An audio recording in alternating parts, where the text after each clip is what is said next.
we've got through the madness of about 5 years ago of everyone going, online events, it's going to be awesome. And we've kind of got through that, and we're now at a point where we're seeing an actual collaboration of technology and events. Online events will never be better than in-person events, but there's more of an understanding of how you can use new technology to engage those that would never come to an in-person event.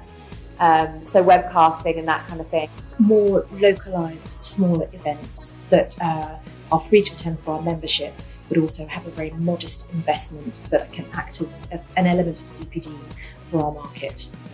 New innovations, it's not about changing the structure of events as much as using technology as a way to make people engage better, whether that's getting more interaction in a conference room to have bigger atmospheres and more Q&A, more ways of actually getting people switched on and engaging on the topic, or if it's using technology for meetings and introductions to people. I think technology and what that can offer to the events industry, and obviously because we're specializing in media and marketing, it's interesting to see where that industry goes so we can adapt as well.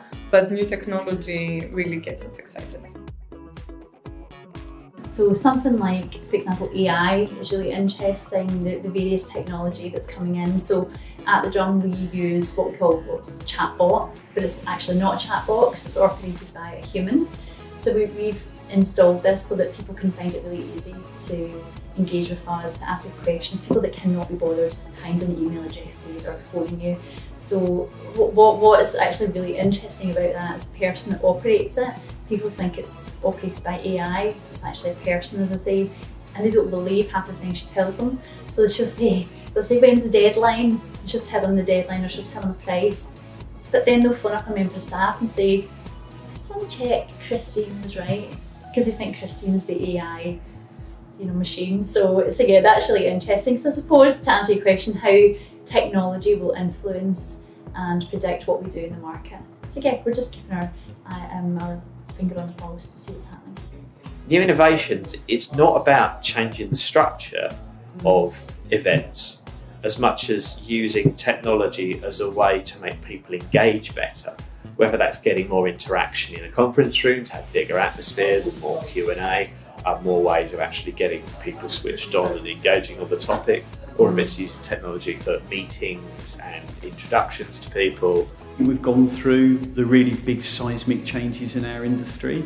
I think the stuff that I'm curious about rather than excited about, because I still don't really know where it's going, is how do we break away from, if we're talking about events models, what still feels remarkably traditional to me. It still feels what I call very one-directional. You go to most events and you get talked at for the period of that event. There's something out there somewhere that's going to really change that model, where we get much more interactive and the events get much more focused on outcomes. At the moment, I still feel they're too much about a learning experience, a catch-up experience, a networking experience. When we're talking about our audiences wanting to understand the value they're going to get from something, we've got to get much more outcome-based so someone can really measure the impact attending that event had. Quite what that looks like, don't know yet. Haven't really seen too many really disruptive events models yet emerge. Keeping a very careful eye on one and hoping that I come up with it myself. The industry is constantly moving. From an events point of view, there are so many events these days. It's not like it used to be. There's a lot of competition out there. So we have to stay at the cutting edge. And that, I'm sure, is the same challenge that all companies face right now. So in terms of CWC, our strategy is very much to focus on the markets where the growth is going to be. So from an LNG and gas point of view, we are really expanding in Asia. We're launching an event in Brazil, and we're looking at other regional events to launch as well. So we're staying in line with the market. You look at technology and you look at disruption, and you look at the increasing digitalization of the economy, and you look at the speed of change.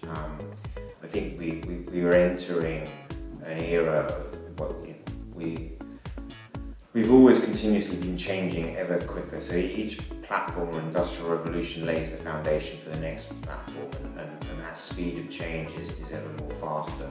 And we are now getting to a point where it's incredibly fast.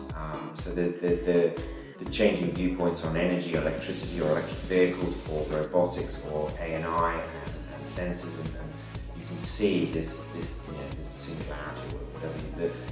There is a lot of change, and a lot of change requires people to get up to speed with that. The brain does only sort of still function at a human level at the speed that a human can process things. So I think it's tremendously exciting times, but I think forward that they're only ever going to get more and more exciting.